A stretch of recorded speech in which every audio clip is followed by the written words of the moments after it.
Good morning, afternoon or evening, ladies, gentlemen and variations thereupon.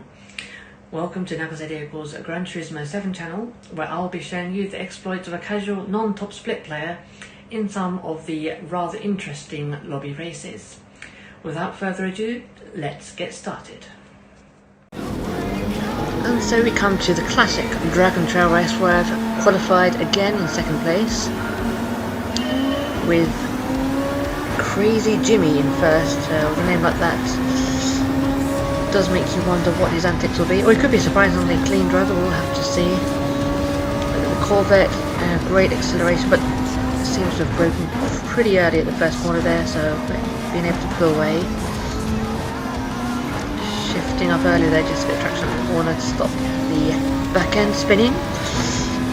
And now we're chasing after Crazy Jimmy. So quite a diverse range of players in this lobby. So you can see Canada, myself, living in Japan, although I'm British, then with the Italian, another British, a Swiss, Australian, German and another Australian. You can see the Crazy Jimmy going all over the place. I think that's just the lag, I think poor Wi-Fi connection with the host of this lobby. I can't remember who the host is at this point in time, but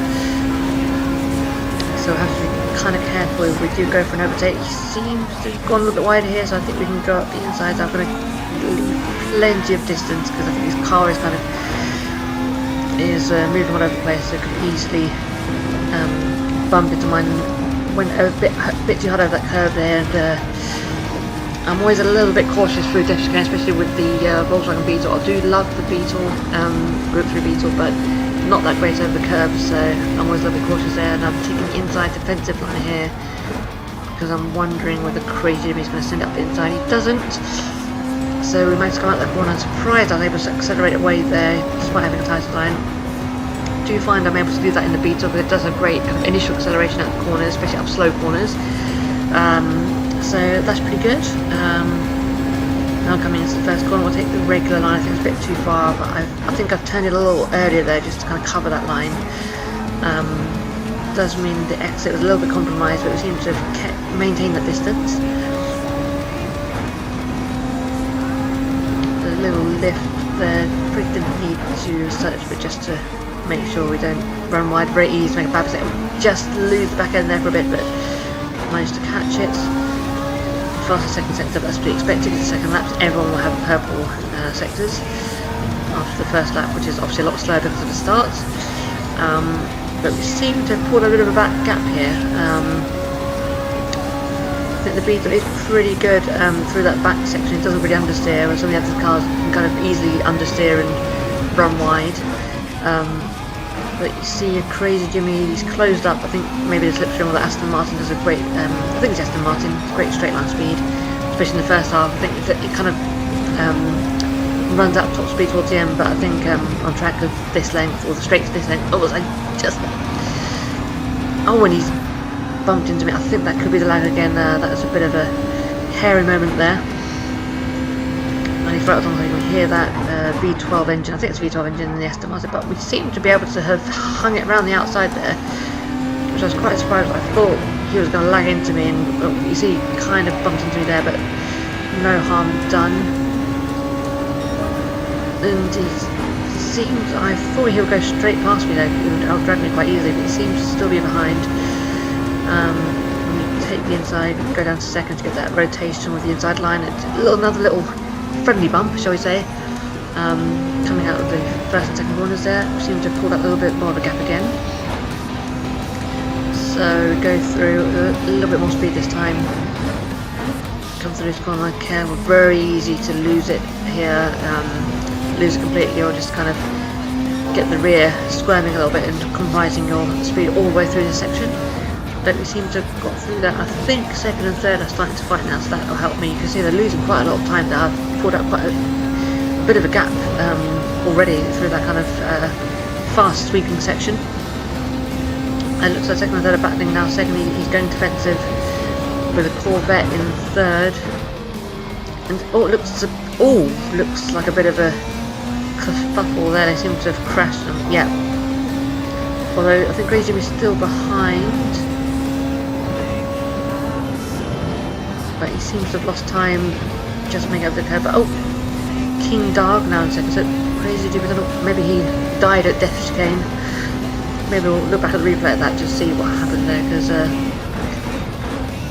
there was a bit of a crash, I think, with him and the Corvette, who seems to have quit. I think Gianmarco, I think it was, yeah, he's quit. I think not surprising.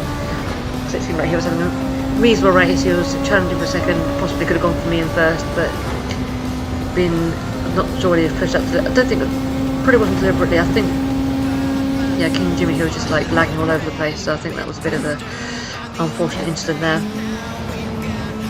So all we need to do now is keep it on the black stuff, and we can bring it home, hopefully for a win. Yeah, so I'm not sure. Yeah, it seems like the lag was quite bad.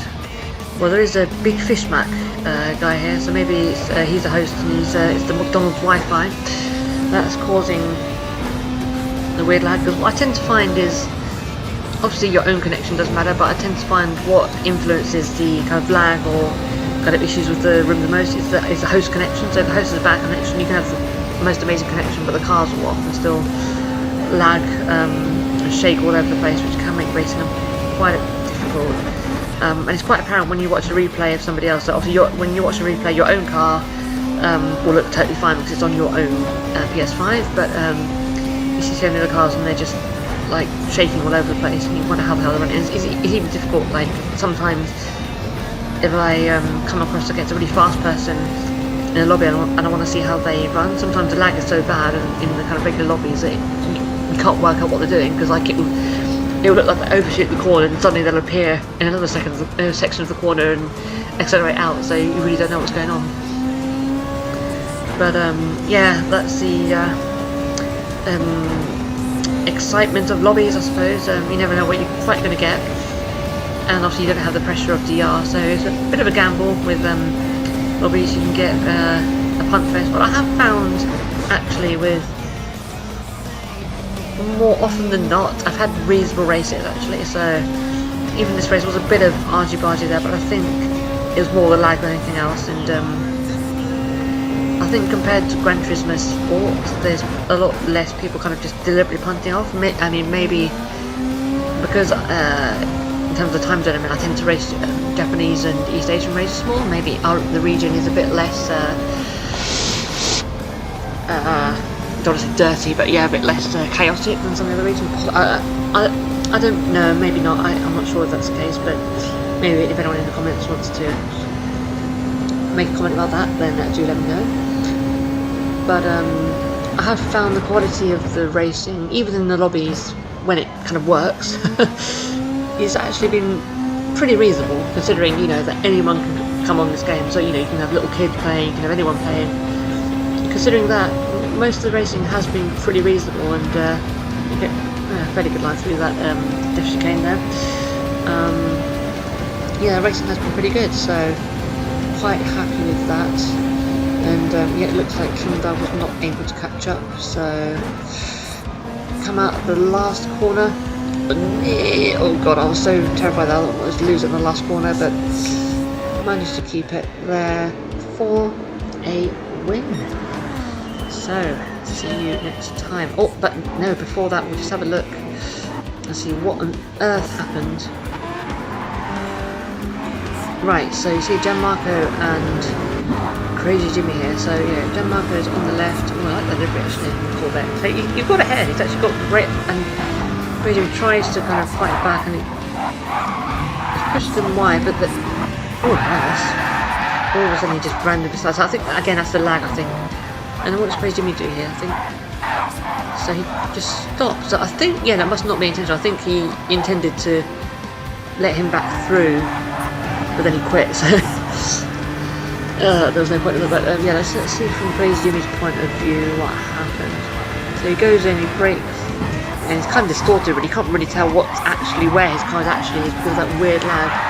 I think the game kind of thought like he crashed into him and pushed him wide, and then the Corvette randomly just spun wide, so that was a bit of a weird one. But yeah, there you go. So that shows you how the McDonald's Wi-Fi can affect you, but hopefully we'll have better connection next time, and see you in the next one.